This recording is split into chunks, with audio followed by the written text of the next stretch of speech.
ሰላም ጤና ይስጥልን ቤተሰቦቻችን ዛሬ ስለ አብርሃምና ሩታ ግሬስ እጅግ የሚያስደስትና ያልተጠበቀ ዜና ይዘንላችሁ መተን ሩታ የደስታ እንባ እንድታፈስ ያደረጋት ትልቅ ሰርፕራይዝ ምንድነው? አብርሃምስ ወደ ልቡ ተመልሶ ይሁን?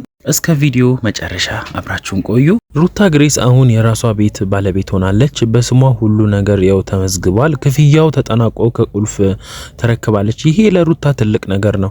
በተለይም በእርግዝናዋ ወቅትና ከወለደች በኋላ ካሳለፈችው አስቸጋሪ ጊዜ አንጻር ይህ ስጦታ ይገባታል ብለን እናስባለን። ይሄ በትልቅ ደግሞ በቀጣይ ህይወታቸው መረጋጋት የመኖሩን ፋይዳ ይኖራል ብለን እናስባለን። አብርሃም ለረጅም ጊዜ ቡታጅራ አካባቢ ሆቴል ተከራይቶ ሲኖር እንደነበረ ያው እናውቃለን፣ ይታወቃል። ብዙዎቹ ለምን ጋሽዬ ጋር አልኖረም ብላችሁ ጠየቃችሁ ነበረ። ከጋሽዬ ጋር የነበረው ሰጣ ገባ ውስጥ ገብቶ ስለነበረ እዛ ሄዶ ለመኖርም አልቻለም። ምክንያቱ ደግሞ ከጋሽዬ ጋር የነበረው አለመግባባትና ለስራው ምቹ ቦታ መፈለጉ ነው የታወቀው። አሁን ግን ወደ አዲስ አበባ ተመልሰዋል።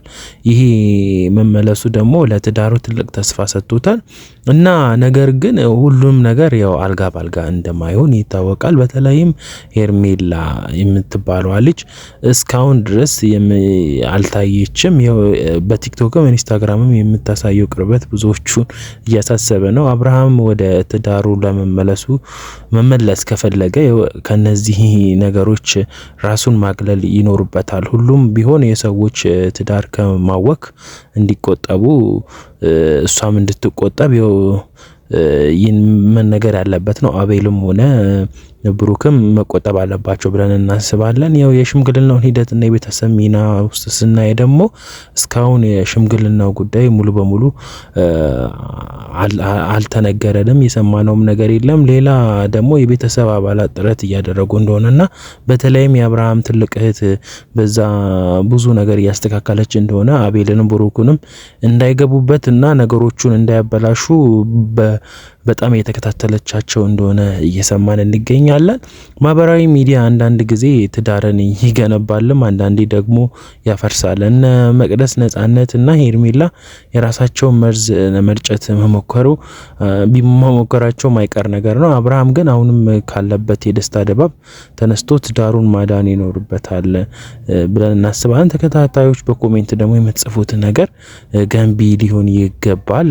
ይሄ ትክክለኛ ነገር ነው እና እስቲ ምን ይፈጠራል የሚለውንም ደግሞ አብረን እየተወያየን የምናያቸው ይሆናል። በቀጣይ ቀናት አብርሃም ለሩታ ያዘጋጀው ደግሞ ሌላ ትልቅ ሰርፕራይዝ ቪዲዮ እንደሚለቀቅ ይጠበቃል። ሰምተናል። ያው መረጃ ዝም ማለት አይቻልም። እኛም ተከታትለን እናቀርባለን ብለናል። እስቲ ለዚህ ቻናል ግን አዲስ ከሆናችሁ ሰብስክራይብ አድርጉ እንጂ እስካሁን ሰብስክራይብ አላደረጋችሁም። እና እስቲ እኔ ራሴን አስተያየት የምለውን እስቲ ልተንትነው ሙሉ መረጃው ማለት ነው። እስቲ እናንተም ደግሞ የራሳችሁን ኮሜንት ካዳመጣችሁ በኋላ እስከመጨረሻው አብራችሁን ቆዩ። እኛም ደግሞ ብዙ መረጃዎችን እናሰባስባለን። ይሄ ነገር እውነት ነው ወይ ሐሰት ነው፣ የምሩን ነው የሚያደርገው የሚለውን ነገር ሩታን ሊጎዳት ይችላል አይጎዳትም ወይ የሚለውንም ነገር እያንዳንዱን ከታማኝ ምንጮቻችን መረጃ መሰብሰባችን ግዴታ ነው። አሁን ሁላችንም በትኩረት የምናይበትና እዚህ ጋር ሄርሜላ ለምን ጠፋች፣ ይሄ ሁሉ ነገር ሲፈጠር ሄርሜላ የት ናት የሚለው ነገር ለብዙዎቻችን ጥያቄ ነው። ያን ጥያቄ ደግሞ ለማወቅም ሆነ ለመረዳት አሁን እሷ እዚህ ጋር ካልመጣች እነሱ ያቀዱት ነገር አለ እንደማለት ነው። እኔ በበኩሌ የራሴን አስተያየት ነው የምሰጠው። እናንተም የራሳችሁን አስተያየት አስቀምጡ። ለምን ቢባል አሁን እዚህ ጋር ሩታ ስለተበቀለቻቸው እሷን ለመበቀል የሚያደርጉት ድራማ ሊሆን ይችላል የሚል ተስፋ አለኝ። እናንተም ደግሞ የራሳችሁን አስተያየትና የበኩላችሁን የምትሉት ነገር ካለ በበኩላችሁ ብታዩና ሁላችንም አይናችንን ከፍተን ብንከታተል ጥሩ ነው ብለን እናስባለን። አብርሃም ይሄን ባህሪ ከየት አመጣው? በፊት ይሄን ያልነበረውን ነገር ከየት አመጣው? አንደኛ ነገር ቤትም አላቸው። ይሄ ሁለተኛ ቤትስ የመግዛት እቅድስ እንዴት ሊመጣ ቻለ? የምር እውነት ልቡ አምኖበት ነው የገባው ወይንስ ሩታን ለመበቀል ነው? ሄርሜላስ ለምን አልመጣችም? እናንተም ገብታችሁ እዩት፣ በደንብ ተከታተሉ። ከ3 ቀን በፊት ኢንስታግራም ላይም ሆነ ቲክቶክ ላይ ቪዲዮ ለቀው ነበረ። ያን ቪዲዮ ሁላችንም ተመልክተናል። ምንም ነገር ከሌላቸው ነገሩ ተቋሽቶ ከሆነ ቪዲዮ መልቀቅን ምን አመጣው? ሁለተኛ ነገር ደግሞ ሩታ በጣም ተበቀላለች። እነሱን ስለተበቀለች እሷን ለመበቀል የሚያደርጉት ነገር ስለሆነ አስባበት፣ ሩታ የምታደርገውን ነገር ሁሉ አስባበት፣ አለመጎዳትን አስባ ብትንቀሳቀስ ጥሩ ነው።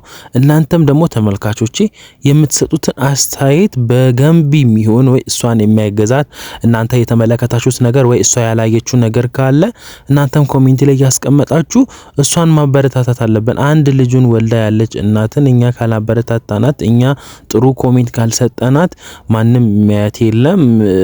ከጎኗ መቆም አለብን። አሁን እኛ ከጎኗ የምንቆምበት ሰዓት ነው።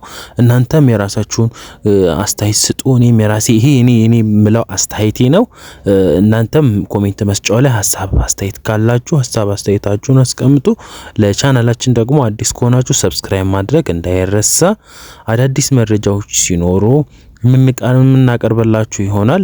እስከዛው ድረስ ግን ቸር ቆዩልኝ፣ ደህና ሁኑልኝ ቤተሰቦች፣ የሀገሬ ልጆች።